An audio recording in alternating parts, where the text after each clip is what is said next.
ਸਾਰੀਆਂ ਸਰਕਾਰਾਂ ਦੇ ਬਾਰੇ ਮੈਂ ਇਹੀ ਕਹਾਂਗਾ ਕਿ ਇਹ ਰਾਜਨੀਤੀ ਕਰ ਰਹੇ ਨੇ, ਸਾਰੇ ਲੀਡਰ ਰਾਜਨੀਤੀ ਕਰ ਰਹੇ ਨੇ ਤੇ ਅੰਦਰ ਖਾਤੇ ਸਾਰੇ ਮਿਲੇ ਹੋਏ ਨੇ, ਇਸ ਕਰਕੇ ਇਨਸਾਫ ਨਹੀਂ ਮਿਲ ਰਿਹਾ। ਮੈਂ ਇਹੀ ਕਹਿੰਦਾ ਹਾਂ ਕਿ ਦੇਖੋ ਤੁਹਾਡਾ ਮੁੱਦਾ ਇਹ ਕਦੇ ਵੀ ਰਿਹਾ ਨਹੀਂ। 2015 ਦੇ ਵਿੱਚ ਬੇਅਦਬੀ ਹੋਈ, ਗੋਲੀਬਾਰੀ ਹੋਈ, ਤੁਹਾਡਾ ਇੱਕ ਵੀ ਸਟੇਟਮੈਂਟ ਜਾਂ ਜੇਕਰ ਤੁਸੀਂ ਆਏ ਹੋ ਤਾਂ ਦੱਸ ਦਿਓ। यही कहना चाहूँगा कि राजनीति करनी बंद कर दो। ये भी इंसाफ वास्ते बैठे हुए ने, ये नौकरी वास्ते नहीं बैठे हुए ने, नौकरी दे मुहताज नहीं हैं। यही कहता सी ये दिल्ली वकील लेके आउंदे सी, एडवोकेट जनरल आप एपीयर नहीं होंदे सी, जानते सी एपीयर नहीं होंदे सी। अगर एडवोकेट जनरल नहीं जाऊगा तुसी ABCD किसी होर वकील नूं तुसी भेजोगे तो उसनूं जाहिर है बाद दे विच मौका मिलना है। ते जेकर एडवोकेट जनरल जांदा, एडवोकेट जनरल नूं सीधा 2 लाइन बोलना सी कि इन्हां केसां दा ट्रायल चल रहा है सैशन अदालत दे विच, ट्रायल कराउंगे तो जेकर कोई फैसला देना है तो रिपोर्ट तुसी मंगा लो। ये रिपोर्ट 5, 10, 20, 50 पेज की तो नहीं सीगी ना जी। नवजोत सिद्धू केवल एक स्क्रिप्ट के तहत एक नाटक करते हैं, उन्होंने भी सहमति सीगी जो DGP लगाया गया सी। तफ्तीश चंगी तरीके दे नाल कर लई हुंदी तो किसी भी कमीशन की लोड़ ना, तो जोरा सिंह कमीशन ना ही फिर कोई जस्टिस रंजीत सिंह कमीशन ना ही कोई SIT की लोड़ पैंती गई, नवी सीट बनाई गई। ये कहा गया कि 6 महीने के अंदर अंदर रिपोर्ट सैशन अदालत के दी जाए, लेकिन वो 6 महीना भी बीत गया। तो इस करके मैं यही कहांगा कि भावें ये सरकार है चन्नी साहब की ਜਾਂ कैप्टन साहब की सरकार है ਜਾਂ अकाली BJP की सरकार सीगी, ये सारिया सरकारों के बारे में यही कहांगा कि ये राजनीति कर रहे हैं, सारे लीडर राजनीति कर रहे हैं तो अंदर खाते सारे मिले हुए हैं, इस करके इंसाफ नहीं मिल रहा है। सर आप FIR दर्ज हुई है, चोरों ने नेड़े आके मजीठिया ते FIR देखो आज असी इत्थे बैठे हुए हैं, ਅਸੀਂ ਜੇਕਰ ਐਸੇ ਮੁੱਦੇ ਦੇ ਬਾਰੇ ਗੱਲ ਕਰੀਏ ਤਾਂ ਜ਼ਿਆਦਾ ਵਧੀਆ ਰਹੇਗਾ। ਸਰ ਤੁਸੀਂ ਹਮੇਸ਼ਾ ਕਹਿੰਦੇ ਆ ਕਿ ਇਸ ਮੁੱਦੇ ਤੇ ਰਾਜਨੀਤੀ ਨਹੀਂ ਹੋਣੀ ਚਾਹੀਦੀ ਹੈ। ਮੈਂ ਬਾਰ-ਬਾਰ ਬੋਲਦਾ ਹਾਂ, ਸੁਣੋ, ਮੈਂ ਕਹਿੰਦਾ ਕਿ ਦੇਖੋ ਮੈਂ ਨੌਕਰੀ ਛੱਡਣ ਤੋਂ ਬਾਅਦ ਤਕਰੀਬਨ 3 ਮਹੀਨੇ ਬਾਅਦ ਮੈਂ ਆਮ ਆਦਮੀ ਪਾਰਟੀ ਜੁਆਇਨ ਕਰ ਲਿਆ। मैं भी यही कहता हाँ कि हाँ असी भी नहीं करांगे जी राजनीति, आम आदमी पार्टी भी राजनीति नहीं करेगी, लेकिन राजनीति बंद होनी चाहिए है। 2 दिन पहला ही एक व्यक्ति आके इत्थे राजनीति कर गया है, जिसका कोई मतलब कोई नाता रिश्ता इन्हां केसां दे नाल नहीं रहा है। ਜਦੋਂ ਬੇਅਦਬੀ ਹੋਈ ਸੀ ਨਾ ਮੈਂ ਲੈ ਚੁੱਕਿਆ ਪਹਿਲਾਂ ਹੀ, ਜਦੋਂ ਬੇਅਦਬੀ ਹੋਈ ਸੀ 2015 ਦੇ ਵਿੱਚ ਕੋਈ ਇੱਕ ਸਟੇਟਮੈਂਟ ਦਿਖਾ ਦਿਓ ਉਸ ਵਿਅਕਤੀ ਦਾ, ਇੱਕ ਸਟੇਟਮੈਂਟ। ਤੇ ਜਦੋਂ बैसाखी वाले दिन सीधा प्रगट हो गए आके बुर्ज जवाहर सिंह वाला गुरुद्वारा साहिब ਦੇ ਵਿੱਚ, फिर एक दिन इधर आके बरगाड़ी ਦੇ ਵਿੱਚ, फिर ਇੱਥੇ आके बह गए। तो मैं यही कहता हाँ कि देखो ਤੁਹਾਡਾ ਮੁੱਦਾ ਇਹ ਕਦੇ ਵੀ ਰਿਹਾ ਨਹੀਂ। 2015 ਦੇ ਵਿੱਚ ਬੇਅਦਬੀ ਹੋਈ, ਗੋਲੀਬਾਰੀ ਹੋਈ, ਤੁਹਾਡਾ ਇੱਕ ਵੀ ਸਟੇਟਮੈਂਟ ਜਾਂ ਜੇਕਰ ਤੁਸੀਂ ਆਏ ਹੋ ਤਾਂ ਦੱਸ ਦਿਓ ਕਿ ਤੁਸੀਂ ਆਏ ਸੀ, ਤੁਸੀਂ ਬਿਆਨ ਦਿੱਤਾ ਸੀ, ਤੁਹਾਡੀ ਸਰਕਾਰ ਸੀਗੀ।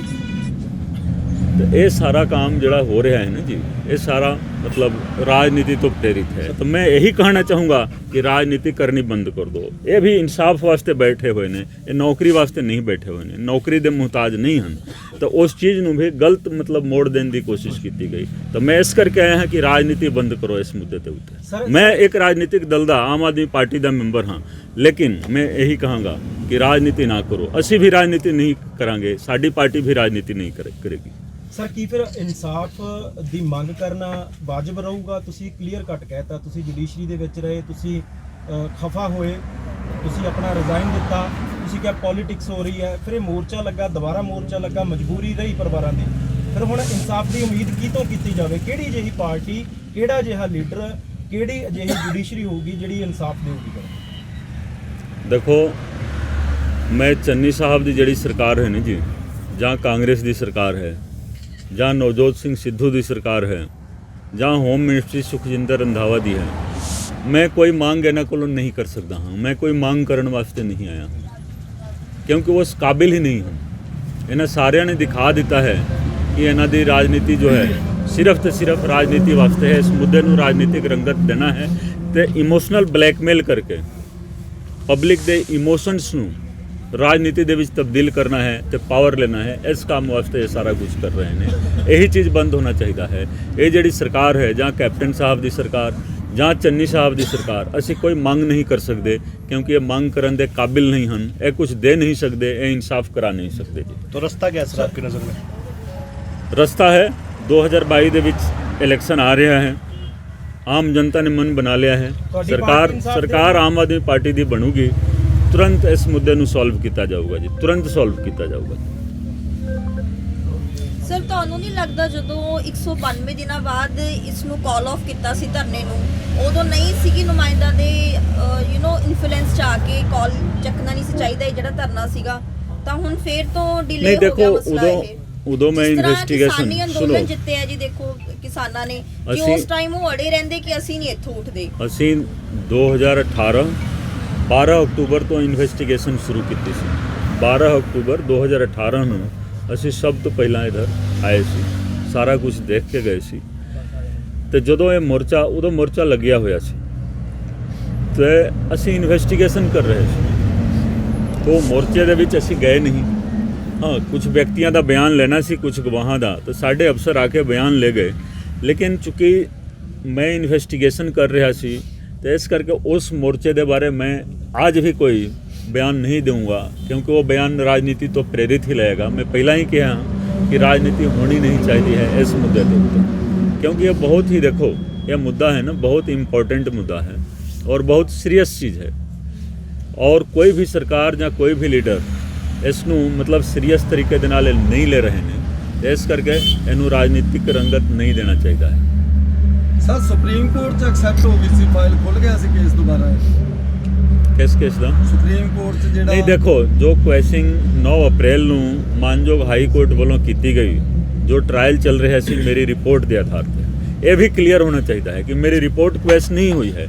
ਮੇਰੀ ਰਿਪੋर्ट ਦੇ ਆਧਾਰ ਤੇ ਸੈਸ਼ਨ ਅਦਾਲਤ ਫਰੀਦਕੋਟ ਦੇ ਵਿੱਚ ਜੋ ਟ੍ਰਾਇਲ ਚੱਲ ਰਿਹਾ ਸੀ ਉਹ ਟ੍ਰਾਇਲ ਕੁਐਸ ਹੋਇਆ ਹੈ।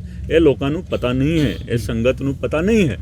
ਲੋਕਾਂ ਨੂੰ ਇਹੀ ਲੱਗਦਾ ਹੈ ਕਿ ਕੁੰਵਰ ਵਿਜੇ ਪ੍ਰਤਾਪ ਨੇ ਕੈਪਟਨ ਸਾਹਿਬ ਨੂੰ ਕੋਈ ਰਿਪੋर्ट ਦਿੱਤੀ ਸੀ, ਉਹ ਰਿਪੋर्ट ਹਾਈ ਕੋਰਟ ਨੇ ਕੁਐਸ ਕਰ ਦਿੱਤੀ। ਇਸ ਤਰ੍ਹਾਂ ਨਹੀਂ ਹੈ। ਮੇਰੀ ਰਿਪੋर्ट ਚਲਾਨ ਦੇ ਰੂਪ ਦੇ ਵਿੱਚ ਮੈਜਿਸਟ੍ਰੇਟ, ਜੁਡੀਸ਼ੀਅਲ ਮੈਜਿਸਟ੍ਰੇਟ ਫਰੀਦਕੋਟ ਦੀ ਅਦਾਲਤ ਦੇ ਵਿੱਚ ਆਇਆ, ਸੈਸ਼ਨ ਕਮਿਟ ਹੋ ਕੇ ਸੈਸ਼ਨ ਟ੍ਰਾਇਲ ਵਾਸਤੇ ਗਿਆ, ਤਾਂ ਚਲਦਾ ਹੋਇਆ ਟ੍ਰਾਇਲ ਕੁਐਸ ਹੋਇਆ ਹੈ। ਕਿਉਂਕਿ ਧਾਰਾ 319 CRPC ਦੇ ਤਹਿਤ ਜੋ ਵੱਡਾ ਪਰਿਵਾਰ ਸੀਗਾ ਉਹਨਾਂ ਦੀ ਤਲਬੀ ਹੋਣੀ ਲਾਜ਼ਮੀ ਹੋ ਗਈ ਸੀਗੀ, ਬਹੁਤ ਜਲਦੀ ਉਹਨਾਂ ਨੂੰ ਤਲਬ ਕੀਤਾ ਜਾਣਾ ਸੀ, ਇਸ ਕਰਕੇ ਕੈਪਟਨ ਸਾਹਿਬ ਨੇ ਇਹ ਕੰਮ ਕਰਵਾਇਆ।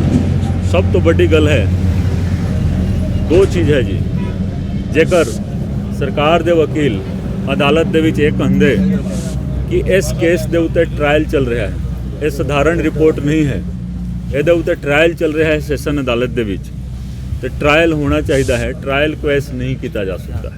ਠੀਕ ਹੈ, ਜਦੋਂ ਚਲਾਨ ਟੂਕੋਟ ਹੋ ਜਾਂਦਾ ਹੈ, ਸੈਸ਼ਨ ਕਮਿਟ ਹੋ ਜਾਂਦਾ ਹੈ, ਤਾਂ ਉਸ ਨੂੰ ਮਤਲਬ ਕੁਐਸ ਨਹੀਂ ਕੀਤਾ ਜਾ ਸਕਦਾ। ਇਸ ਮੁਲਕ ਦਾ ਸੰਵਿਧਾਨ ਇਸ ਚੀਜ਼ ਦੀ ਇਜਾਜ਼ਤ ਨਹੀਂ ਦਿੰਦਾ ਹੈ, ਕਿਉਂਕਿ ਇਹ ਆਪਣੇ ਤਰ੍ਹਾਂ ਦਾ ਇਹ ਪਹਿਲਾ ਐਗਜ਼ਾਮਪਲ ਹੈ ਪੂਰੇ ਇੰਡੀਆ ਦੇ ਵਿੱਚ, ਪੂਰੇ ਇੰਡੀਆ ਦੇ ਵਿੱਚ। ਦੂਸਰਾ, ਜੇਕਰ ਸਾਡੇ ਵਕੀਲ ਬੋਲਦੇ ਸਰਕਾਰ ਦੇ ਕਿ ਰਿਪੋर्ट ਤਾਂ ਸੈਸ਼ਨ ਅਦਾਲਤ ਫਰੀਦਕੋਟ ਦੇ ਵਿੱਚ ਹੈ ਤੇ ਫੈਸਲਾ ਹਾਈ ਕੋਰਟ ਦੇ ਵਿੱਚ ਹੋ ਰਿਹਾ ਹੈ, ਬਰਾਏ ਮਿਹਰਬਾਨੀ ਇਹ ਰਿਪੋर्ट ਸੈਸ਼ਨ ਅਦਾਲਤ ਤੋਂ ਤੁਸੀਂ ਕਾਲ ਕਰੋ ਹਾਈ ਕੋਰਟ ਦੇ ਵਿੱਚ, ਹਾਈ ਕੋਰਟ ਜਾਂਚ ਕਰ ਲਵੇ, ਜਾਂਚ ਕਰਨ ਉਪਰੰਤ ਹੀ ਕੋਈ ਫੈਸਲਾ ਹੋਣਾ ਚਾਹੀਦਾ ਹੈ। ਇਹ ਦੋ ਪੁਆਇੰਟ ਦੇ ਉੱਤੇ ਜੇਕਰ ਬਹਿਸ ਕਰ ਲੈਂਦੇ, ਤੇ ਮੈਂ ਬਾਰ-ਬਾਰ ਇਹਨਾਂ ਨੂੰ ਇਹੀ ਕਹਿੰਦਾ ਸੀ, ਇਹ ਦਿੱਲੀੋਂ ਵਕੀਲ ਲੈ ਕੇ ਆਉਂਦੇ ਸੀ, ਐਡਵੋਕੇਟ ਜਨਰਲ ਆਪ ਅਪੀਅਰ ਨਹੀਂ ਹੁੰਦੇ ਸੀ, ਜਾਣਦੇ ਸੀ ਅਪੀਅਰ ਨਹੀਂ ਹੁੰਦੇ ਸੀ। ਐਡਵੋਕੇਟ ਜਨਰਲ ਦਾ ਇੱਕ ਰੂਲ ਹੁੰਦਾ ਹੈ ਕਿ ਆਪਣੇ ਹਾਈ ਕੋਰਟ ਦੇ ਵਿੱਚ ਜਦੋਂ ਐਡਵੋਕੇਟ ਜਨਰਲ ਕਿਸੇ ਕੇਸ ਦੇ ਵਿੱਚ ਪੇਸ਼ ਹੁੰਦਾ ਹੈ ਤਾਂ ਉਸ ਨੂੰ ਸਭ ਤੋਂ ਪਹਿਲਾਂ ਮੌਕਾ ਮਿਲਦਾ ਹੈ, ਉਹ ਜਦੋਂ ਮਰਜ਼ੀ ਬੋਲ ਸਕਦਾ ਹੈ। ਤੇ ਜੇਕਰ ਐਡਵੋਕੇਟ ਜਨਰਲ ਨਹੀਂ ਜਾਊਗਾ, ਤੁਸੀਂ ABCD ਕਿਸੇ ਹੋਰ ਵਕੀਲ ਨੂੰ ਤੁਸੀਂ ਭੇਜੋਗੇ ਤਾਂ ਉਸ ਨੂੰ ਜ਼ਾਹਿਰ ਹੈ ਬਾਅਦ ਦੇ ਵਿੱਚ ਮੌਕਾ ਮਿਲਣਾ ਹੈ। ਤੇ ਜੇਕਰ ਐਡਵੋਕੇਟ ਜਨਰਲ ਜਾਂਦਾ, ਐਡਵੋਕੇਟ ਜਨਰਲ ਨੂੰ ਸਿੱਧਾ 2 ਲਾਈਨ ਬੋਲਣਾ ਸੀ ਕਿ ਇਹਨਾਂ ਕੇਸਾਂ ਦਾ ਟ੍ਰਾਇਲ ਚੱਲ ਰਿਹਾ ਹੈ ਸੈਸ਼ਨ ਅਦਾਲਤ ਦੇ ਵਿੱਚ, ਟ੍ਰਾਇਲ ਕਰਾਉਣ ਦਿਓ। ਤੇ ਜੇਕਰ ਕੋਈ ਫੈਸਲਾ ਦੇਣਾ ਹੈ ਤਾਂ ਰਿਪੋर्ट ਤੁਸੀਂ ਮੰਗਾ ਲਓ। ਇਹ ਰਿਪੋर्ट 5, 10, 20, 50 ਪੇਜ ਦੀ ਤਾਂ ਨਹੀਂ ਸੀਗੀ ਨਾ ਜੀ, ਉਹ ਸਾਰਾ ਐਵੀਡੈਂਸ ਸੀਗਾ। ਇੱਕ ਵੀ ਗਵਾਹ ਦਾ ਬਿਆਨ ਨਹੀਂ ਹੋਇਆ, ਨਾ ਹੀ ਕੋਈ ਡਾਕੂਮੈਂਟਸ ਚੈੱਕ ਕੀਤਾ ਗਿਆ, ਨਾ ਹੀ ਸਾਡੀ ਰਿਪੋर्ट ਦੇ ਬਾਰੇ ਮੈਰਿਟ ਦੇ ਆਧਾਰ ਤੇ ਕੋਈ ਟਿੱਪਣੀ ਕੀਤੀ ਗਈ ਹੈ। ਜੋ ਟਿੱਪਣੀ ਕੀਤੀ ਗਈ ਹੈ ਮੇਰੇ ਬਾਰੇ ਕੀਤੀ ਗਈ ਹੈ। ਰਿਪੋर्ट ਦੇ ਆਧਾਰ ਤੇ ਤੁਸੀਂ ਦੇਖੋਗੇ, ਰਿਪੋर्ट ਦੇ ਆਧਾਰ ਤੇ ਜੇਕਰ ਫੈਸਲਾ ਹੁੰਦਾ ਫਿਰ ਕੁਝ ਹੋਰ ਹੀ ਫੈਸਲਾ ਆਉਣਾ ਸੀ। ਤਾਂ ਮੈਂ ਹੋ ਸਕਦਾ ਹੈ ਕਿ ਮੇਰੀ ਸ਼ਕਲ ਕਿਸੇ ਨੂੰ ਪਸੰਦ ਨਹੀਂ ਹੋਵੇ, ਮੇਰਾ ਚਿਹਰਾ ਪਸੰਦ ਨਾ ਹੋਵੇ, ਜਾਂ ਮਤਲਬ ਮੈਂ ਕਿਸੇ ਨੂੰ ਪਸੰਦ ਨਹੀਂ ਹੋਵਾਂ, लेकिन जो मेरी रिपोर्ट है वो रिपोर्ट तो जरूर देखनी चाहिए है ना, गवाहां ਦਾ ਬਿਆਨ ਤਾਂ ਦੇਖਣਾ ਚਾਹੀਦਾ ਹੈ ਨਾ। ਗਵਾਹਾਂ ਦਾ ਬਿਆਨ ਹੁੰਦਾ ਅਦਾਲਤ ਦੇ ਵਿੱਚ, ਫਿਰ ਜਾ ਕੇ ਪਤਾ ਲੱਗਦਾ ਕਿ ਦੋਸ਼ੀ ਕੌਣ ਹੈ ਤੇ ਰਿਪੋਰਟ ਦੇ ਵਿੱਚ ਕੀ ਮਤਲਬ ਖਾਸੀਅਤ ਹੈ। ਤੇ ਇਹ ਸਾਰਾ ਕੁਝ ਕਰਾਇਆ ਨਹੀਂ ਗਿਆ ਤੇ ਇਸ ਕਰਕੇ ਇਹ ਸਭ ਕੁਝ ਸੋਚੀ ਸਮਝੀ ਸਾਜ਼ਿਸ਼ ਦੇ ਤਹਿਤ ਇਹ ਸਭ ਇਹਨਾਂ ਨੇ ਕਰਾਇਆ ਸੀ ਤੇ ਉਸ ਦੇ ਨਾਲ ਮਨਸਾ ਜ਼ਾਹਿਰ ਹੋ ਜਾਂਦੀ ਹੈ। ਉਹ ਮਨਸਾ ਪ੍ਰਗਟ ਹੁੰਦੀ ਹੈ, ਡੀਜੀਪੀ ਵਹੀ ਲਗਾਇਆ ਜਾਂਦਾ ਹੈ। ਨਵਜੋਤ ਸਿੱਧੂ ਕੇਵਲ ਤੇ ਕੇਵਲ ਇੱਕ ਸਕ੍ਰਿਪਟ ਦੇ ਤਹਿਤ ਇੱਕ ਨਾਟਕ ਕਰਦੇ ਨੇ। ਉਹਨਾਂ ਦੇ ਵੀ ਸਹਿਮਤੀ ਸੀਗੀ ਜੋ ਡੀਜੀਪੀ ਲਗਾਇਆ ਗਿਆ ਸੀ। ਅਗਰ ਕੋਈ ਪ੍ਰਧਾਨ ਹੋਵੇ ਉਸ ਪਾਰਟੀ ਦਾ ਤੇ ਡੀਜੀਪੀ ਲੱਗ ਰਿਹਾ ਹੈ ਤਾਂ ਕੀ ਪ੍ਰਧਾਨ ਨੂੰ ਪਤਾ ਨਹੀਂ ਹੈ ਕਿ ਕੌਣ ਡੀਜੀਪੀ ਲੱਗ ਰਿਹਾ ਹੈ? ਤੇ ਡੀਜੀਪੀ ਲਗਾਇਆ ਗਿਆ ਜਿਨ੍ਹਾਂ ਨੇ ਇਸ ਬਹਬਲ ਕਲਾ ਕੇਸ ਨੂੰ ਖਰਾਬ ਕਰਨ ਦੀ ਕੋਸ਼ਿਸ਼ ਕੀਤੀ ਸੀ। ਅੱਜ ਵੀ ਜੋ ਕੇਸ ਹੈ ਬਹਬਲ ਕਲਾ ਦਾ ਉਹ ਉਹਨਾਂ ਦੇ ਨਾਂ ਤੇ ਹੀ ਬੋਲਦਾ ਹੈ। ਸ਼ਿਕਾਇਤੀ ਦਾ ਜੋ ਨਾਮ ਹੈ, ਸ਼ਿਕਾਇਤੀ ਦਾ ਜੋ ਕਾਲਮ ਹੈ ਉਹਦੇ ਵਿੱਚ ਏਡੀਜੀਪੀ ਕ੍ਰਾਈਮ ਦਾ ਹੀ ਜ਼ਿਕਰ ਆਉਂਦਾ ਹੈ। ਤਾਂ ਉਹ ਕੇਸ ਜਿਸ ਨੇ ਖਰਾਬ ਕੀਤਾ ਉਸ ਨੂੰ ਹੀ ਬਣਾਇਆ ਗਿਆ। ਜੇਕਰ ਉਹਨਾਂ ਨੇ ਤਫਤੀਸ਼ ਚੰਗੇ ਤਰੀਕੇ ਦੇ ਨਾਲ ਕਰ ਲਈ ਹੁੰਦੀ तो किसी भी कमीशन की लोड़ ना तो जोरा सिंह कमीशन, ना ही फिर कोई जस्टिस रंजीत सिंह कमीशन, ना ही कोई SIT की लोड़ पैंदी। तो देखो वो भी चीज़ जो एडवोकेट जनरल बन गया, एडवोकेट जनरल जेकर दोषियों का वकील ही बन गया तो उस दे नाल क्लीयर हो जाता है कि सरकार की की मनसा है, सरकार की चाहती है। तो जो मिली भगत अंदर खाते अलायंस चल रहा सी 75-25 वो 25-75 ਦੇ ਵਿੱਚ सीधा तब्दील हो गया। इस करके ਅਸੀਂ आस नहीं कर सकते कि ये सरकार इंसाफ देगी। ਸਰ ਆਪਨੇ ਜਾਂਚ ਕੀ ਹੈ ਡੇਰਾ ਮੁਖੀ ਤੁਸੀਂ ਅਸਤੀਫਾ ਦਿੱਤਾ ਹੈ, ਤੁਸੀਂ ਇੱਕ ਵੱਡਾ ਦਾਅਵਾ ਕੀਤਾ ਸੀਗਾ ਜਿੰਨੀਆਂ ਮਰਜ਼ੀ ਇਹ ਸਿੱਟਾ ਬਣਾ ਲੈਣ, ਜੋ ਕੁਛ ਮਰਜ਼ੀ ਕਰ ਲੈਣ, ਇਨਸਾਫ ਨਹੀਂ ਮਿਲੂਗਾ। ਤੁਹਾਨੂੰ ਕਿਤੇ ਸਰਕਾਰ ਦੀ ਮਾਨਸ਼ਾ ਦੇ ਸ਼ੱਕ ਸੀ ਜਾਂ ਤੁਹਾਨੂੰ ਇਹ ਲੱਗਦਾ ਜਿਹੜੀ ਬਰੀਕੀ ਨਾਲ ਤੁਸੀਂ ਜਾਂਚ ਕੀਤੀ ਹੈ ਹੋਰ ਕੋਈ ਅਫਸਰ ਕਰ ਨਹੀਂ ਸਕਦਾ? देखो CBI ने केस क्लोज कर दिता सी, बरगाड़ी का केस, बुर्ज जवाहर सिंह वाला केस CBI ने ਤੁਸੀਂ ਦੇਖੋਗੇ 2015 ਦੇ ਵਿੱਚ ਤਫਤੀਸ਼ ਸ਼ੁਰੂ ਹੋਈ ਸੀ CBI ਵੱਲੋਂ। 16 17 18 ਦੇ ਵਿੱਚ ਆ ਕੇ ਇਹਨਾਂ ਨੇ 18 ਕਿ 19 ਦੇ ਵਿੱਚ ਕੇਸ ਕਲੋਜ਼ ਕਰ ਦਿੱਤਾ ਹੈ। 19 ਦੇ ਵਿੱਚ ਕਲੋਜ਼ ਕਰ ਦਿੱਤਾ, ਉਹ ਵੀ ਚੁੱਪ ਤੇ। ਮੈਂ ਫਰੀਦਕੋਟ ਹੀ ਸੀਗਾ, ਮੈਨੂੰ ਪਤਾ ਲੱਗ ਗਿਆ ਕਿ ਕੇਸ ਕਲੋਜ਼ ਹੋ ਗਿਆ, ਠੀਕ ਹੈ। ਤੇ ਜਦੋਂ ਕੇਸ ਕਲੋਜ਼ ਹੋ ਗਿਆ ਤਾਂ CBI ਦੀ ਕਾਰਗੁਜ਼ਾਰੀ ਤੁਸੀਂ ਸਮਝ ਸਕਦੇ ਹੋ कि CBI ਦੀ ਇਨਵੈਸਟੀਗੇਸ਼ਨ ਦੀ ਟੈਕਨੀਕ ਜਾਂ CBI ਦੀ ਮਨਸਾ ਜੋ ਕੁਝ ਵੀ ਹੈ, ਜੇਕਰ ਤੁਸੀਂ ਕੇਸ ਲੈ ਲਿਆ ਔਰ ਕੇਸ ਜੇਕਰ ਤਫਤੀਸ਼ ਨਹੀਂ ਕਰ ਸਕਦੇ ਤਾਂ ਕਲੋਜ਼ਰ ਤੁਸੀਂ ਨਹੀਂ ਫਾਈਲ ਕਰ ਸਕਦੇ। ਤੁਸੀਂ ਸਿੱਧਾ ਸਟੇਟ ਗਵਰਨਮੈਂਟ ਨੂੰ ਰਿਪੋਰਟ ਕਰ ਦਿਓ ਕਿ ਅਸੀਂ ਕੁਝ ਲੱਭ ਨਹੀਂ ਸਕੇ ਜੀ, ਤੁਸੀਂ ਆਪਣੇ ਲੈਵਲ ਤੇ ਕੰਮ ਕਰ ਲਓ। ਤਾਂ CBI ਜੇਕਰ ਕਰ ਨਹੀਂ ਸਕਦੀ ਹੈ, ਅਸੀਂ ਕਰਨ ਦੀ ਕੋਸ਼ਿਸ਼ ਕੀਤੀ, ਅਸੀਂ ਚਲਾਨ ਵੀ ਦਿੱਤਾ। CBI ਨੇ ਕਲੋਜ਼ਰ ਰਿਪੋਰਟ ਫਾਈਲ ਕੀਤਾ, ਸਾਡੀ SIT ਨੇ ਚਲਾਨ ਦਿੱਤਾ।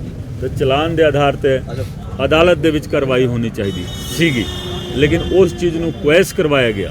तो जो क्वैश करवा दिता गया तो उस दे नाल सरकार की मनसा साबित हो जाती है कि सरकार नहीं चाहती है कि वो उत्ते कार्रवाई होवे। दूसरा, सारी संगत नूं, सारे पंजाबियों नूं यही पता है कि सारे रिपोर्ट ही क्वैश हो गए, क्योंकि बहबल कला रिपोर्ट के आधार पर जो ट्रायल चल रहा है उस दे विच कोई प्रोग्रेस नहीं होया। जेकर प्रोग्रेस हुंदा फिर हौली हौली पता लगता कि हाँ इस साड़ी जिहड़ी रिपोर्ट है उस रिपोर्ट दे विच की सच्चाई है की सच्चाई नहीं है, वो तां ही पता लगेगा ना जो ट्रायल होगा, गवाहां दा बयान होगा। तो इस सरकार दी मनसा ही जेकर नहीं है तो फिर SIT 1 बनाओ, 2 बनाओ, 10 बना लो, कोई सिट्टा नहीं निकलना है। मैं यही बयान दिता सी। ਸਰ ਆਖਰੀ ਸਵਾਲ, ਡੇਰਾ ਮੁਖੀ ਦਾ ਤੁਸੀਂ ਜਾਂਚ ਕੀਤੀ ਹੈ, ਡੇਰਾ ਮੁਖੀ ਦੀ ਕਿੱਥੇ ਇਨਵੋਲਵਮੈਂਟ ਰਹੀ ਹੈ? नहीं देखो, मैं इत्थे नहीं बोल सकता ना जी, ਅਸੀਂ कोई राजनीतिक रंगत नहीं देना चाहते ना। जो SIT एक होर बनी हुई है ना बरगाड़ी वाली, बरगाड़ी ते बुर्ज जवाहर सिंह वाला, वो इन्वेस्टिगेशन कर रहे हैं, वही दसणगे कि हाँ की चीज़ है उस दे विच किस तरीके दे नाल की होया, ये सारा चीज़ वो दसणगे, ठीक है। क्योंकि जो सुनो तो सही नहीं, जो SIT बन चुकी है तो उस SIT ਦੇ ਕੰਮ ਦੇ ਵਿੱਚ मैं दखलंदाजी किस तरह दखलंदाजी नहीं, आप गए थे उस नारियल में मिलने गए? डेरा मुखी दी नहीं, मैं नहीं, मैनू जान नहीं दिता गया जी, मैनू जान नहीं दिता गया, इस करके वो जांच ही नहीं हो पाई। आपकी जांच में क्या क्या? पुछगिछ हो ही नहीं ना जी, पुछगिछ हो ही नहीं सकी। साडी SIT ਦੇ ਵੱਲੋਂ पुछगिछ नहीं हुई है। जो बरगाड़ी वाली SIT नवी बनी है उन्होंने पुछगिछ की है तो उस बारे वही बयान देंगे। सानू इजाजत नहीं मिली सी, ਅਸੀਂ ਜਾਣਾ ਸੀ। ਤੁਹਾਡੇ ਵੱਲੋਂ ਕੀਤਾ ਗਿਆ ਨੇ ਤੁਹਾਡੀ ਸਰਕਾਰ ਆਉਣ ਦੇ ਕਿੰਨਾ ਸਮੇਂ 'ਚ ਇਨਸਾਫ ਮਿਲ ਸਕਦਾ ਹੈ? बस सरकार आ लें दो, साडी प्रायोरिटी दे विच है ਔਰ ਛੇਤੀ ਤੋਂ ਛੇਤੀ ਅਸੀਂ ਕੋਸ਼ਿਸ਼ ਕਰਾਂਗੇ, ਕਿਉਂਕਿ ਇਹ ਸਰਕਾਰਾਂ ਦਾ ਕੰਮ ਦੇਖੋ ਕਾਨੂੰਨ ਦੇ ਹਿਸਾਬ ਦੇ ਨਾਲ ਕੰਮ ਕਰਨਾ ਹੁੰਦਾ ਹੈ। ਇਹ ਜਿਹੜੀ ਸਰਕਾਰ ਹੈ ਨਾ, ਕਾਨੂੰਨ ਦਾ ਕਤਲ ਕੀਤਾ, ਸੰਵਿਧਾਨ ਦਾ ਕਤਲ ਕੀਤਾ, ਇਨਸਾਫ ਦਾ ਕਤਲ ਕੀਤਾ ਇਸ ਸਰਕਾਰ ਨੇ। ਤਾਂ ਅਸੀਂ ਛੇਤੀ ਤੋਂ ਛੇਤੀ ਇਹ ਸਾਰੇ ਜੋ ਉਹਨਾਂ ਨੇ ਵਿਗਾੜ ਦਿੱਤਾ ਸਿਸਟਮ ਨੂੰ, ਖਰਾਬ ਕੀਤਾ, ਉਸ ਸਿਸਟਮ ਨੂੰ ਬਹੁਤ ਹੀ ਤਰੀਕੇ ਦੇ ਨਾਲ ਕਾਨੂੰਨੀ ਪੱਖ ਨੂੰ ਸਾਰਾ ਕੁਝ ਮਤਲਬ ਸਾਰਾ ਚੀਜ਼ ਸਾਥ ਲੈਂਦੇ ਹੋਏ ਸੰਵਿਧਾਨਿਕ ਤੌਰ ਤੇ ਅਸੀਂ ਕੋਸ਼ਿਸ਼ ਕਰਾਂਗੇ ਕਿ ਬਹੁਤ ਛੇਤੀ ਤੋਂ ਛੇਤੀ ਅਸੀਂ ਇਨਸਾਫ ਦਿਲਾਈਏ। ਜਿਹੜੇ ਗੋਲੀकांड ਸਾਰਾ ਹੋਇਆ ਜੀ, ਇਸ ਪੂਰਾ ਸਰਕਾਰੀ ਸ਼ਹਿਰ ਤੇ ਆਪ ਜੀ ਨੂੰ ਲੱਗਦਾ ਕਿ ਪੁਲਿਸ ਦਾ ਰਵੱਈਆ ਹੀ ਇੰਨਾ ਸਖਤ ਹੋ ਗਿਆ ਸੀਗਾ ਵੀ ਉਹਨਾਂ ਨੇ ਜੋ ਕੁਝ ਵੀ ਹੈ ਤੁਸੀਂ ਦੇਖੋ, ਮੇਰਾ ਜੋ ਚਲਾਨ ਹੈ ਨਾ, ਚਲਾਨ ਦੇ ਸਿਨੋਪਸਿਸ ਦੇ ਵਿੱਚ ਤੁਸੀਂ ਦੇਖ ਸਕਦੇ ਹੋ। ਅੱਜ ਜੇਕਰ ਮੈਂ ਕੋਈ ਬਿਆਨ ਦਿੰਦਾ ਹਾਂ ਤਾਂ ਮੇਰੇ ਹੀ ਰਿਪੋਰਟ ਦੇ ਆਧਾਰ ਤੇ, ਮੇਰੇ ਹੀ ਚਲਾਨ ਦੇ ਆਧਾਰ ਤੇ ਬਹਬਲ ਕਲਾਂ ਜੋ ਫਾਇਰਿੰਗ ਕੇਸ ਹੈ ਉਸ ਦੇ ਵਿੱਚ ਟ੍ਰਾਇਲ ਚੱਲ ਰਿਹਾ ਹੈ ਸੈਸ਼ਨ ਅਦਾਲਤ ਫਰੀਦਕੋਟ ਦੇ ਵਿੱਚ। ਤਾਂ ਜੇਕਰ ਕੋਈ ਵੀ ਬਿਆਨ ਮੈਂ ਇਧਰ ਦਿੰਦਾ ਹਾਂ ਤਾਂ ਉਸ ਦੇ ਨਾਲ ਉਸ ਮਤਲਬ ਟ੍ਰਾਇਲ ਦੇ ਉੱਤੇ ਇਫੈਕਟ ਹੋਊਗਾ। ਇਸ ਕਰਕੇ ਮੈਂ ਕੋਈ ਬਿਆਨ ਆਫ ਦਾ ਰਿਕਾਰਡ ਨਹੀਂ ਦੇਣਾ ਚਾਹੁੰਦਾ। ਸਰ ਤੁਸੀਂ ਅੱਜ ਆਮ ਆਦਮੀ ਪਾਰਟੀ ਦੇ ਵੱਲੋਂ ਇੱਥੇ ਆਏ ਹੋ, ਤੁਸੀਂ ਕਿਵੇਂ ਦਾਅਵਾ ਕਰ ਸਕਦੇ ਹੋ ਇਹ ਕਿ ਸਾਡੀ ਸਰਕਾਰ, ਤੁਹਾਡੀ ਸਰਕਾਰ ਆਉਣ ਤੇ ਜਿਹੜਾ ਹੈ ਤੁਸੀਂ ਇਨਸਾਫ ਦਿਵਾਓਗੇ? ਕਿਉਂਕਿ ਤੁਹਾਡੇ ਨੈਸ਼ਨਲ ਕਨਵੀਨਰ ਜਿਹੜੇ ਹੈਗੇ ਮਾਫੀ ਮਿੰਟ 'ਚ ਮੰਗ ਲੈਂਦੇ ਆ, ਜਿਸ ਤਰ੍ਹਾਂ ਉਹਨਾਂ ਨੇ ਬਿਕਰਮਜੀਤ ਮਜੀਠੀਆ ਤੋਂ ਮੰਗੀ ਸੀ। ਦੇਖੋ ਮਾਫ਼ੀ ਗੱਲ drugs case ਦੇ ਗੱਲ ਵਿੱਚ। ਨੂੰ ਦੇਖੋ, ਗੱਲ ਨੂੰ ਘੁਮਾਓ ਨਹੀਂ ਨੇ ਜੀ। ਜੋ ਗੱਲ ਇੱਥੇ ਚੱਲ ਰਹੀ ਹੈ ਨਾ ਜੀ, ਸਿਰਫ ਘੁਮਾਉਣ ਪੁਆਇੰਟ ਦੀ ਗੱਲ ਤੇ ਨਹੀਂ, ਸੁਣੋ, relevant question ਹੈ ਵਿਕਰਮ ਮਜੀਠੀਆ ਦੇ ਉੱਤੇ ਇਹਨਾਂ ਨੇ ਵੀ ਸਵਾਲ ਕਰਨ ਦੀ ਕੋਸ਼ਿਸ਼ ਕੀਤੀ। ਮੈਂ ਬਾਅਦ ਦੇ ਵਿੱਚ ਫਰੀਦਕੋਟ ਆਉਂਦਾ ਹਾਂ, ਵਿਕਰਮ ਮਜੀਠੀਆ ਦੇ ਉੱਤੇ ਸਵਾਲ ਜਿੰਨਾ ਕਰਨਾ ਹੈ ਨਾ ਤੁਸੀਂ ਕਰ ਲੈਣਾ, ਠੀਕ ਹੈ ਨਾ। ਅੱਜ ਬਹਬਲ ਕਲਾ ਫਾਇਰਿੰਗ ਕੇਸ, ਠੀਕ ਹੈ ਕਿ ਨਹੀਂ, ਇਸ ਦੇ ਉੱਤੇ ਜੋ ਸਵਾਲ ਕਰਨਾ ਹੈ ਤੁਸੀਂ ਕਰ ਲਓ। ਸਰ ਇਹਦੇ ਨਾਲ ਸੰਬੰਧਿਤ ਸੁਪਰੀਮ ਕੋਰਟ ਸੁਣਵਾਈ ਹੋ ਰਹੀ ਹੈ ਕਿ ਨਹੀਂ? ਸੁਪਰੀਮ ਕੋਰਟ ਦੇ ਵਿੱਚ ਕਿਸ ਤਰ੍ਹਾਂ ਸੁਣਵਾਈ ਹੋਊਗੀ? ਦੇਖੋ 9 ਅਪ੍ਰੈਲ ਨੂੰ ਜੋ ਫੈਸਲਾ ਆਇਆ ਸੀ, ਉਸ ਫੈਸਲੇ ਦੇ ਖਿਲਾਫ ਮੈਂ ਡਬਲ ਬੈਂਚ ਦੇ ਸਾਹਮਣੇ ਅਪੀਲ ਕੀਤੀ। ਕੈਪਟਨ ਸਾਹਿਬ ਦੇ ਵਕੀਲਾਂ ਨੇ, ਸਰਕਾਰੀ ਵਕੀਲਾਂ ਨੇ ਕਿਹਾ ਕਿ ਹਾਈ ਕੋਰਟ ਦੇ ਵਿੱਚ ਅਪੀਲ ਹੋ ਹੀ ਨਹੀਂ ਸਕਦੀ, ਹੋ ਨਹੀਂ ਸਕਦੀ। ਹੋ ਨਹੀਂ ਸਕਦੀ, ਤੇ ਸੁਪਰੀਮ ਕੋਰਟ ਦੇ ਵਿੱਚ ਹੋਊਗੀ। ਜਦੋਂ ਅਸੀਂ ਹਾਈ ਕੋਰਟ ਦੇ ਵਿੱਚ ਅਪੀਲ ਕਰ ਦਿੱਤੀ, ਅਪੀਲ ਸਾਡੀ ਐਡਮਿਟ ਹੋ ਗਈ, ਮਤਲਬ ਮਾਨਯੋਗ ਡਬਲ ਬੈਂਚ ਨੇ ਜਦੋਂ ਸਵੀਕਾਰ ਕਰ ਲਿਆ ਸਾਡੀ ਅਪੀਲ ਨੂੰ, ਇਹਨਾਂ ਨੇ ਕੋਸ਼ਿਸ਼ ਕੀਤੀ ਕਿ ਉਹ ਨਾ ਕਰਨ, ਮਤਲਬ ਉਹਦੇ ਉੱਥੇ ਐਡਮਿਟ ਨਾ ਹੋਵੇ। ਤਾਂ ਜਦੋਂ ਇਧਰ ਹੋ ਗਿਆ, ਫਿਰ ਇਹ ਸੁਪਰੀਮ ਕੋਰਟ ਦੇ ਵਿੱਚ ਜਾ ਕੇ ਕਰ ਰਹੇ ਨੇ। ਇਹ ਸਰਾਸਰ ਦੇਖੋ, ਇਹ ਸੰਵਿਧਾਨਿਕ ਜੋ ਪ੍ਰਾਵਧਾਨ ਨੇ, ਸਾਡਾ ਸੰਵਿਧਾਨ ਹੈ, ਉਸ ਦੀ ਉਲੰਘਣਾ ਹੈ। ਇਹਨਾਂ ਨੇ ਸਾਰਾ ਕੁਝ ਸੋਚੀ ਸਮਝੀ ਸਾਜ਼ਿਸ਼ ਦੇ ਤਹਿਤ ਕੀਤਾ ਸੀ, ਕਿਉਂਕਿ ਸਰਕਾਰ ਨੂੰ ਵੀ ਇਹੀ ਚਾਹੀਦਾ ਸੀ ਕਿ ਉਹ ਅਪੀਲ ਸਰਕਾਰੀ ਤੌਰ ਤੇ ਹੋਣਾ ਚਾਹੀਦਾ ਸੀ। ਤੇ ਮੈਂ ਆਖਰੀ ਦਿਨ ਕੀਤਾ ਸੀ, ਜੋ ਲਾਸਟ ਡੇਟ ਸੀਗਾ ਨਾ ਲਿਮਿਟੇਸ਼ਨ ਦਾ, ਆਖਰੀ ਦਿਨ ਮੈਂ ਬਾਰ-ਬਾਰ ਪੁੱਛਦਾ ਰਿਹਾ ਸਰਕਾਰ ਨੂੰ, ਸਰਕਾਰ ਦੇ ਅਫਸਰਾਂ ਨੂੰ ਕਿ ਤੁਸੀਂ ਅਪੀਲ ਕਰ ਰਹੇ ਹੋ ਕਿ ਨਹੀਂ ਕਰ ਰਹੇ ਹੋ। ਕੈਪਟਨ ਸਾਹਿਬ ਦਾ ਬਿਆਨ ਆਇਆ ਸੀ ਕਿ ਜਿਸ ਦਿਨ ਲਿਖਤੀ ਤੌਰ ਤੇ ਆ ਗਿਆ ਮਤਲਬ ਆਰਡਰ, ਉਸ ਤੋਂ ਅਗਲੇ ਦਿਨ ਹੀ ਕਰ ਦੇਵਾਂਗੇ, ਲੇਕਿਨ ਇਹਨਾਂ ਨੇ ਲਾਸਟ ਡੇਟ ਤੱਕ ਨਹੀਂ ਕੀਤਾ। ਫਿਰ ਮੈਂ ਆਖਰੀ ਦਿਨ ਆਪਣੇ ਵੱਲੋਂ ਨਿੱਜੀ ਤੌਰ ਤੇ ਅਪੀਲ ਫਾਈਲ ਕੀਤੀ ਸੀ, ਤੇ ਅਪੀਲ ਡਬਲ ਬੈਂਚ ਦੇ ਸਾਹਮਣੇ ਹੀ ਹੋਣਾ ਸੀ, ਸੁਪਰੀਮ ਕੋਰਟ ਦੇ ਵਿੱਚ ਨਹੀਂ ਹੋਣਾ ਸੀ। ਤਾਂ ਸੁਣਵਾਈ ਹੋ ਰਹੀ ਹੈ, ਫਿਰ ਮਾਰਚ ਦੇ ਵਿੱਚ ਹੈ ਡੇਟ। ਜੇ ਸਰ ਤੁਹਾਡੀ ਐਸਆਈਟੀ ਜਿਹੜੀ ਰੱਦ ਹੋਈ ਸੀ, ਉਹਦਾ ਨੋਟਿਸ ਨਹੀਂ ਲਿਆ ਸੀ ਸੁਪਰੀਮ ਕੋਰਟ ਨੇ, ਮੈਂ ਰੱਦ ਨਹੀਂ ਹੋ ਸਕਦੀ? ਤੁਸੀਂ ਦੇਖੋ, ਮੇਰੀ ਗੱਲ ਤੁਸੀਂ ਸਮਝੋ, ਜੋ ਸਾਡੀ ਰਿਪੋਰਟ ਜਾਂ ਸਾਡਾ ਜੋ ਟ੍ਰਾਇਲ ਦਾ ਪ੍ਰੋਸੈਸ ਚੱਲ ਰਿਹਾ ਸੀ, ਉਹ ਕੁਐਸ ਹੋਇਆ 9 ਅਪ੍ਰੈਲ ਨੂੰ। ਉਸੇ ਕੁਐਸਿੰਗ ਦੇ ਖਿਲਾਫ ਅਸੀਂ ਅਪੀਲ ਪਾਈ ਹੋਈ ਹੈ ਨਾ ਜੀ ਡਬਲ ਬੈਂਚ ਦੇ ਵਿੱਚ। ਤਾਂ ਤੁਸੀਂ ਡਬਲ ਬੈਂਚ ਦੇ ਵਿੱਚ ਅਪੀਲ ਹੈ ਨਾ, ਉਹ ਸਾਡੀ ਅਪੀਲ, ਮੇਰੀ ਨਿੱਜੀ ਤੌਰ ਤੇ ਅਪੀਲ ਹੈ ਨਾ, ਉਸ ਦੀ ਗੱਲ ਕਰੋ। ਸੁਪਰੀਮ ਕੋਰਟ ਦੇ ਵਿੱਚ ਤਾਂ ਉਹਨਾਂ ਨੇ ਬਸ ਆਪਣਾ ਸਕਿਨ ਸੇਵਿੰਗ ਵਾਸਤੇ ਕੀਤਾ, ਟਾਈਮ ਬਾਉਂਡ ਕੀਤਾ ਉਹਨਾਂ ਨੇ, ਕੱਲਾ ਮਤਲਬ ਡਿਲੇ ਕਰਨਾ, ਠੀਕ ਹੈ ਕਿ ਨਹੀਂ। ਉਹ ਡਿਲੇ ਟੈਕਟਿਕ ਸੀਗਾ ਉਹਨਾਂ ਦਾ। ਜੇਕਰ ਉਹਨਾਂ ਦੀ ਮਨਸਾ ਸਹੀ ਹੁੰਦੀ ਤਾਂ ਉਹ ਕਰ ਲੈਂਦੇ ਹਾਈ ਕੋਰਟ ਦੇ ਡਬਲ ਬੈਂਚ ਦੇ ਸਾਹਮਣੇ, ਹਾਈ ਕੋਰਟ ਤੇ ਡਬਲ ਤੇ ਬੈਂਚ ਤੇ ਹੋ ਸਕਦੀ ਉਹ ਸੀ। ਸਮਾਂ ਸਿਰ ਹੀ ਕਰ ਲੈਂਦੇ। ਉਹਨਾਂ ਨੇ ਕੀਤਾ ਨਹੀਂ। ਜਦੋਂ ਸਾਡੀ ਅਪੀਲ ਐਕਸੈਪਟ ਹੋ ਗਈ, ਐਕਸੈਪਟ ਮੀਨਸ ਕਿ ਐਡਮਿਟ ਹੋ ਗਈ, ਉਸ ਤੋਂ ਬਾਅਦ ਉਹਨਾਂ ਨੇ ਇਹ ਸਾਰਾ ਕੁਝ ਕੀਤਾ। ਠੀਕ, ਥੈਂਕ ਯੂ ਜੀ, ਥੈਂਕ ਯੂ। ਬੋਲ ਦੋ ਨਾਲ। ਅਸੀਂ ਤਾਂ ਇਹੀ ਕਹਿਣਾ ਚਾਹੁੰਦੇ ਆ ਕਿ ਸਾਹਿਬ ਸ੍ਰੀ ਗੁਰੂ ਗ੍ਰੰਥ ਸਾਹਿਬ ਦੀ ਜਿਹੜੀ ਬੇਅਦਬੀ ਹੋਈ ਆ, ਉਹਦੇ ਤੇ ਸਰਕਾਰ ਅੱਜ ਤੱਕ ਵੀ ਕਿਸੇ ਦੋਸ਼ੀ ਨੂੰ ਸਜ਼ਾ ਨਹੀਂ ਦੇ ਸਕੀ। ਤੇ ਦੂਸਰਾ, ਜੋ ਇਨਵੈਸਟੀਗੇਸ਼ਨ ਬਹਿਬਲ ਦੀ ਆ, ਉਹ ਪੈਂਡਿੰਗ ਕੋਰਟ ਦੇ ਵਿੱਚ ਸਹੀ ਆ, ਕੋਰਟ ਤੇ ਉਹ 'ਚ ਟ੍ਰਾਇਲ ਲੱਗਣਾ ਚਾਹੀਦਾ, ਜਿਹਦੇ ਨਾਲ ਗਵਾਹੀਆਂ ਜਿਹੜੀ ਰਿਪੋਰਟ ਇਹਨਾਂ ਦੀ ਸੀਗੀ ਬਹਿਬਲ ਦੀ ਆ, ਉਹ ਕੋਈ ਖਾਰਜ ਨਹੀਂ ਹੋਈ। ਉਹਦੇ ਤੇ ਸਿਰਫ ਸਰਕਾਰ ਡਿਲੇ ਕਰ ਰਹੀ ਹੈ।